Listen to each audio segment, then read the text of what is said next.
Coming from agriculture family in Kerala, MP Ramchandra's early days were filled with nothing but challenges.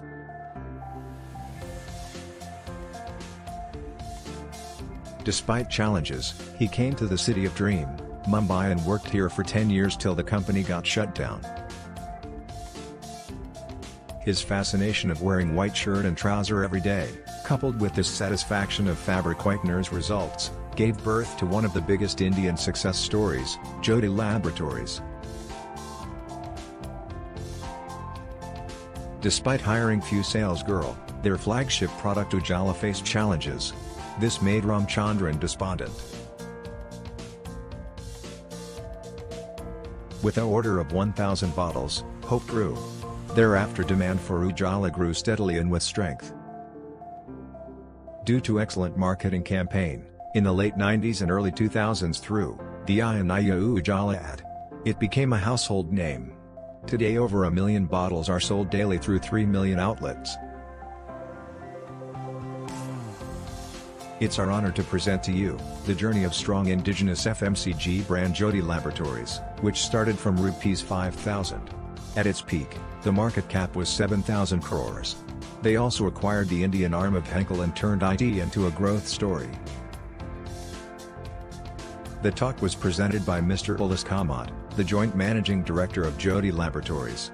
He is a qualified chartered accountant, lawyer and a company secretary. He has spearheaded successful setting of fabric spa and the Hankel acquisition.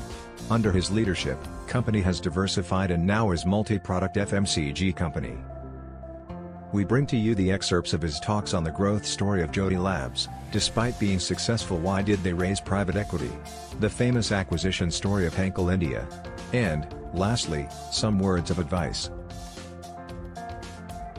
Let's see what were some key steps that led Jody to growth trajectory.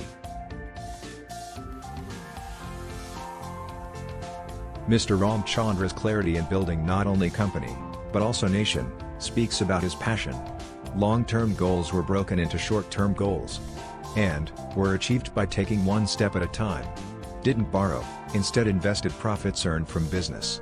Took all fiscal benefits offered by the government. The mantra they followed was there is no competition when you keep doing same thing again and again. And, they kept doing it for 30 years to achieve perfection. With 82% market share, Ujjala made a mark and remained with no or little competition. Due to strong distribution model, supporting infrastructure and over 1 million visiting the outlet monthly, it was time to diversify and take a plunge.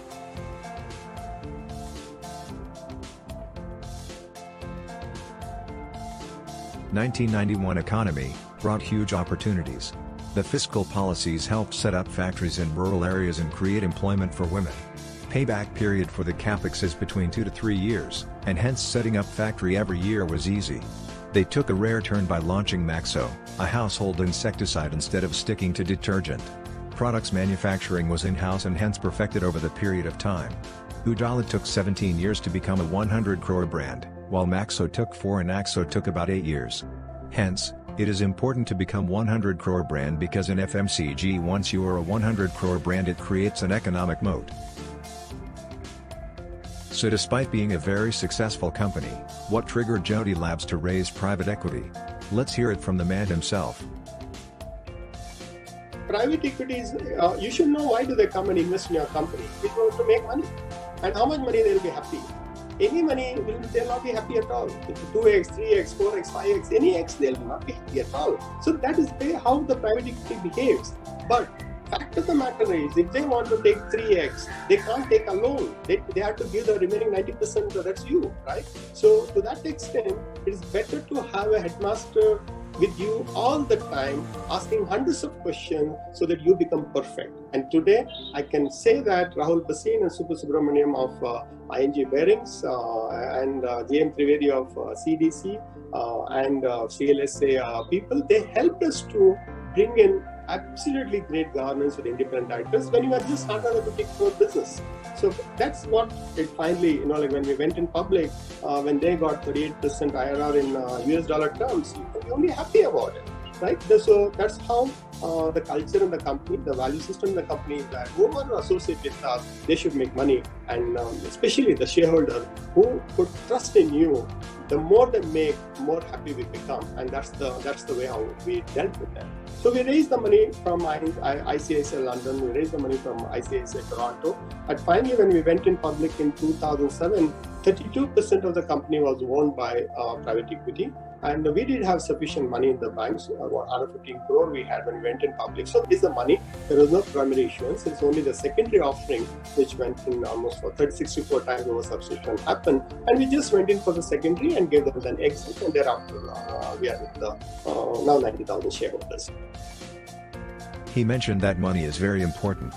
So, raise the money when you don't need it and use the money in best possible way to build the top line and do not sacrifice the bottom line. On being asked, at what stage should an entrepreneur look to raise private equity and how to know whether it is the right time?